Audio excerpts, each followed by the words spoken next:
How's it going, everyone? Byron here with Rider's Domain. Today we're talking half helmets.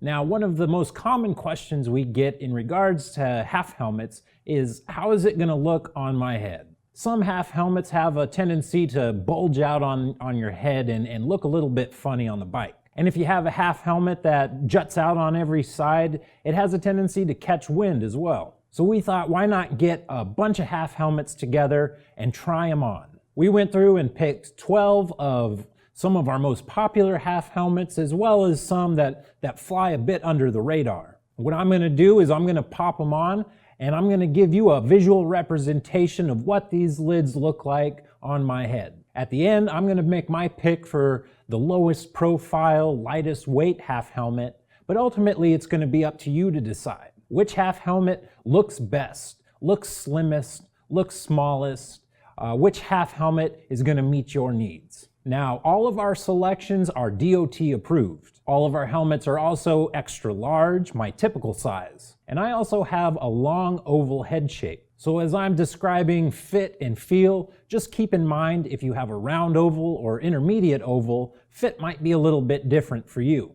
We've got a lot of ground to cover, so without further ado, let's jump in and take a look at our first selection.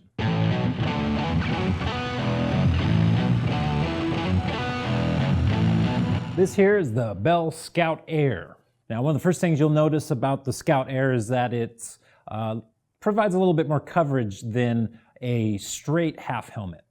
The shell extends down over the ears, and inside there is a little recessed area where you could put speakers for your communication device. The shell is a tri-matrix material. You get a D-ring retention strap, and this is one of the lightest weight helmets of our selection. When we put this thing on the scales, it weighed out at 1 pound, 13 ounces. That has a lot to do with the construction of the exterior shell, and this helmet's going to cost you a little bit more than some of our other picks. It rings in about $155. Interior liner is nice and soft. It's well padded. It's a little bit thin, but you'll see when we put it on, this thing fits really well. Another nice touch about the Scout Air is that Bell offers 5 different shell sizes and 5 different EPS liner sizes. That means that no matter what size you wear, you're going to get the slimmest and lightest configuration possible. All right, so this is the Scout Air. Really like the way this one feels. It's lightweight. It works with my head shape really well, and it sits low. It has a nice low profile. I really like this one.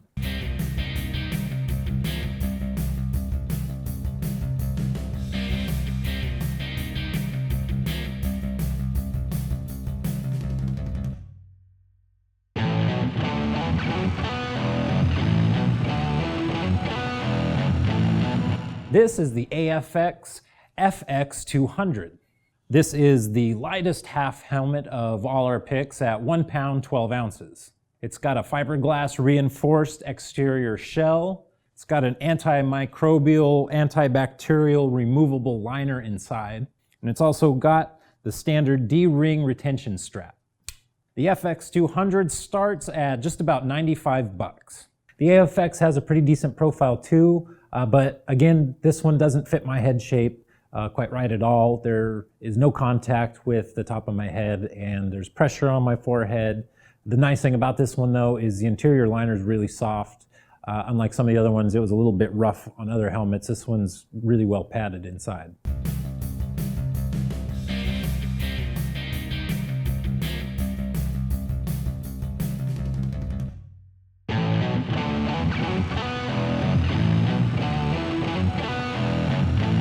This is the Scorpion EXO C110.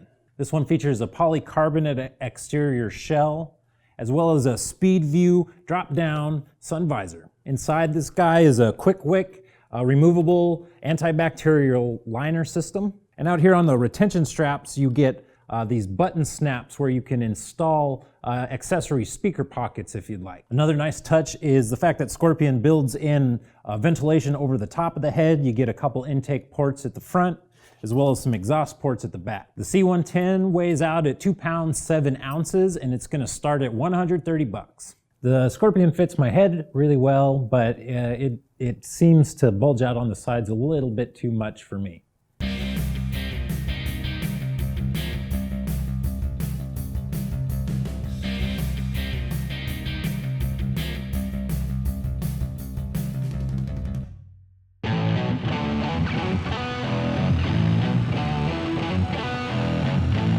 Next we move to the Fly 357. This has got a thermoplastic exterior shell. It's also got a retractable sun shield. Fly does have replacement shields in different tints available also. Inside is a nice, well-padded interior liner, and you get the D-ring retention strap as well. The 357 weighs 2 pounds 3 ounces, and it's gonna start at just under 75 bucks.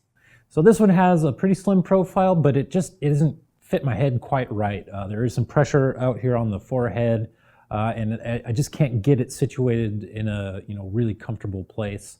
The interior isn't quite as plush as some of the other ones either.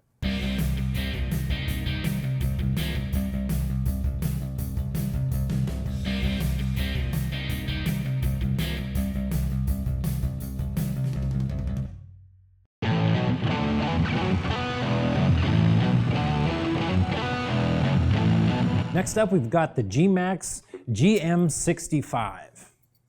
Like some of the others, it's also got a drop-down internal sun visor. It's got a removable, washable, antibacterial Coolmax liner system inside. And it's also got the standard D-ring retention strap. The GM65 also comes with a removable neck curtain, as well as a clear tinted drop-down sun visor. This lid weighs out at 2 pounds 1 ounce, and it's gonna start at about 80 bucks. Now the G-Max has a nice low profile, but it's not fitting me right. I'm getting the pressure in the front, and I can even get a little bit of my fingers into the sides here. So this definitely isn't an appropriate helmet for a long oval head shape.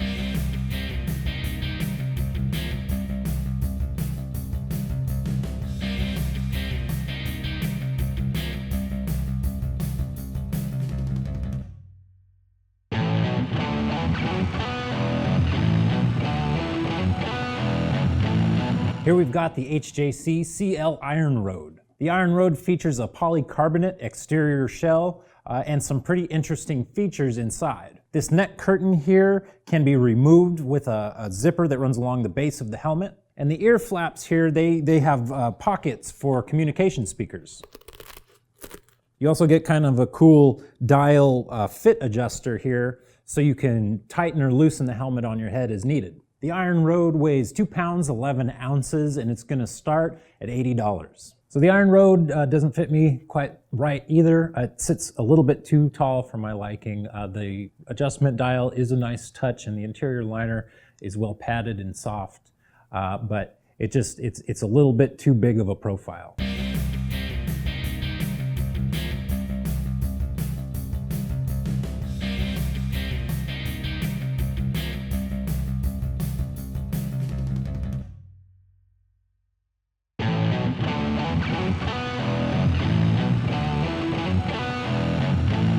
This is the Scenic Cavalry. Now this is by far the most technologically complex half helmet in our pick because it's got the Bluetooth communication system built in. Now if you want to know about all the details of the Cavalry, check out the spotlight that we did that really dives in deep on this helmet. But the broad outline is that you get a fiberglass exterior shell, you get the Bluetooth communication unit, you also get built-in speakers. The interior liner is removable and washable as well. Now it is remarkable that the Cavalry only weighed 2 pounds 6 ounces on our scales, considering all of the technology that's built in. But this lid is gonna cost you, it starts at just about 350 bucks.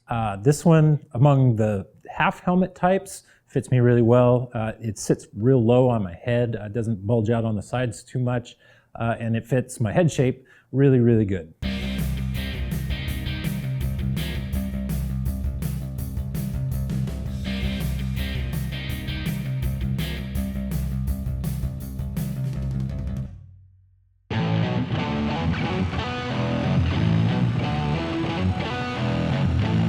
Now we've got the LS2 Stripper. This is made from LS2's kinetic polymer alloy shell, and inside is a nicely padded removable liner. The exterior shell comes in 3 different sizes, so you get a little bit more refined fit, and this also has the standard D-ring retention strap. The LS2 weighs 2 pounds, 1 ounce, and it starts at $60. So the LS2 fits my head shape really well. The interior is nicely padded, it's really comfortable, and it's making contact with all points of my head. The fit is really nice. However, the profile is a little too large compared to some of the other helmets that we've chosen.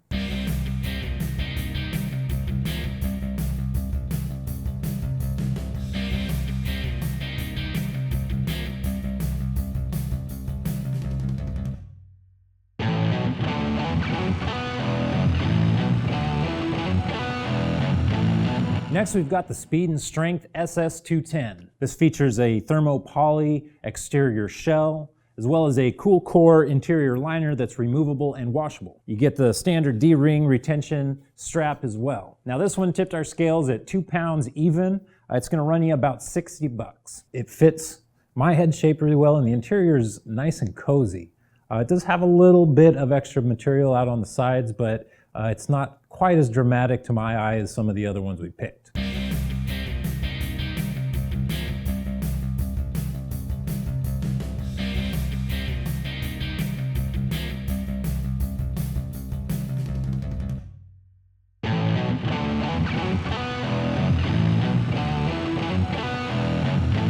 Next up, we've got the Skidlid Original. This has got a thermoplastic alloy injected exterior shell. It's got the D-ring retention strap, and it's got a nice, well-padded comfort liner inside. The original weighed 2 pounds, 1 ounce on our scale, and it's gonna start you at about $50. So the fit's just about right on this one. It's not quite perfect, but the interior liner's pretty soft, pretty cozy. I can feel a little bit of movement on my head when I move around. So even though it's got a fairly slim profile, this definitely wouldn't be the helmet for me.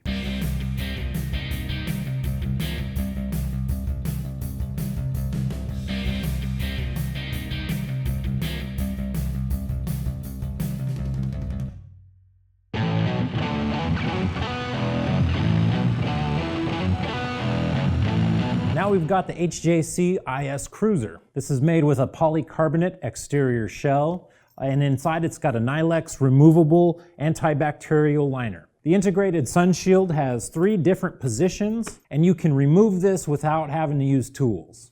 The visor out here on front is removable and replaceable as well. The IS Cruiser weighs out at 2 pounds, 9 ounces, and it's gonna start at $99. The HJC Cruiser fits really well. It sits nice on my head, the padding's really good, but like the other HJC selection we made, it's a little bit too tall in my opinion.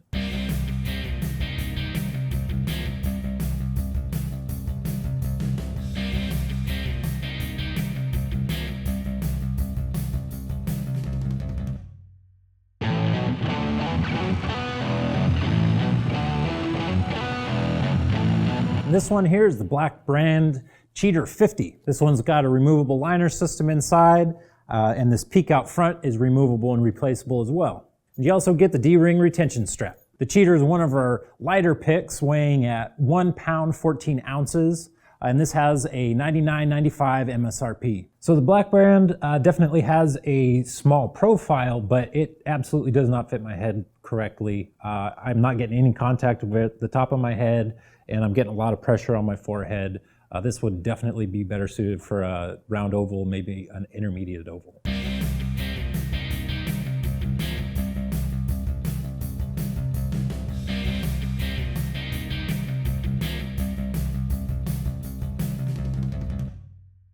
that's that. You've seen all 12 helmets on my head, and for me, I would be choosing between these 3. My overall favorite is the Scout Air over here. It sits low on my head, it's got a nice narrow profile, the interior is really comfortable for my head shape, and it feels really lightweight when it's on. Then as far as a more traditionally cut half helmet's concerned, honestly, the Scenic helmet takes the cake for me. It fits my head shape really well, the interior is soft and plush, and it sits nice and low on my head. There's no sense, to my eye at least, of any of that bulging out, that mushrooming that some of the other helmets have. But because the Sena is a pretty spendy option, I also chose a more price-conscious helmet with the Speed and Strength. The Speed and Strength has that traditional half helmet look. It has a little bit of extra material out on the sides, but it's not as dramatic as some of the other helmets. Plus the interior is great. For my head shape, it fits really well. It stays down. I can feel contact on all parts of my head. And you know, for 60 bucks, it's a great find for me. All 12 of these helmets are available right now at ridersdomain.com. So to my eye, these 3 fit me best, but I'd like to hear from you. Which one did you like the most? Leave us a comment and tell us about it. So if you like this information, you think your friends would benefit from it, share it on social media. And don't forget to subscribe to Riders Domain for more motorcycle videos.